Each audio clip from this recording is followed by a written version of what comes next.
എട്ടുനോമ്പിൻ്റെ 7ാമത്തെ ദിവസത്തിലേക്ക് നമ്മൾ കടന്നിരിക്കുകയാണ്. പരിശുദ്ധ അമ്മയെ തള്ളിപ്പറയുന്ന ഒത്തിരി പേരെ ഈ കാലഘട്ടത്തിൽ ഞാൻ കണ്ടുമുട്ടിയിട്ടുണ്ട്. എന്നാൽ ഒരുപക്ഷെ എന്നെപ്പോലെ നിങ്ങളും പരിശുദ്ധ അമ്മയുടെ സ്നേഹം ഒരുപാട് അനുഭവിച്ചിട്ടുള്ളവരായിരിക്കാം. വചനത്തിലേക്ക് കടന്നു ചെല്ലുമ്പോൾ ഈശോയുടെ ഉത്ഥാനത്തിന് ശേഷം ആരുമില്ലാതെ, ആരും നോക്കാനില്ലാതെ, ഒന്ന് ചേർത്ത് പിടിക്കാൻ ആരുമില്ലാതെ അലഞ്ഞു തിരിയുന്ന ശിഷ്യരെ നമ്മൾ കണ്ടുമുട്ടുന്നുണ്ട്. അവിടെ പരിശുദ്ധ അമ്മ അവരെ തൻ്റെ മക്കളെ പോലെ ചേർത്ത് പിടിച്ച് സെഹിയോനൂട്ടുശാലയിലേക്ക് കൊണ്ടുചെന്ന് ഒരു പന്തക്കുസ്ത അനുഭവത്തിലേക്ക് നയിക്കുന്നത് പിന്നീട് അപ്പസ്തോല പ്രവർത്തനങ്ങളിൽ നാം കാണുന്നുണ്ട്.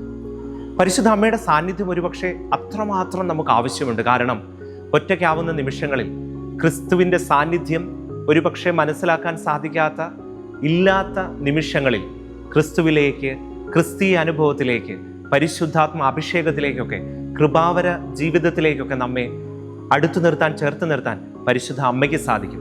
പിന്നീട് കാനായിലെ കല്യാണ വിരുന്നിലേക്ക് ചെല്ലുമ്പോൾ കുറവുകൾ, ഒരാളുപോലും പറയാത്ത, കണ്ടെത്താത്ത, മറ്റുള്ളവർ ചിന്തിക്കാത്ത കാര്യങ്ങൾ ഒരുപക്ഷെ ഞാൻ പോലും അറിയാതെ എനിക്ക് വേണ്ടി ഈശോയുടെ സന്നിധിയിൽ നിരന്തരം മാധ്യസ്ഥം വഹിക്കുന്ന പരിശുദ്ധ അമ്മയെ ഞാൻ പലപ്പോഴും അനുഭവിച്ചിട്ടുണ്ട്.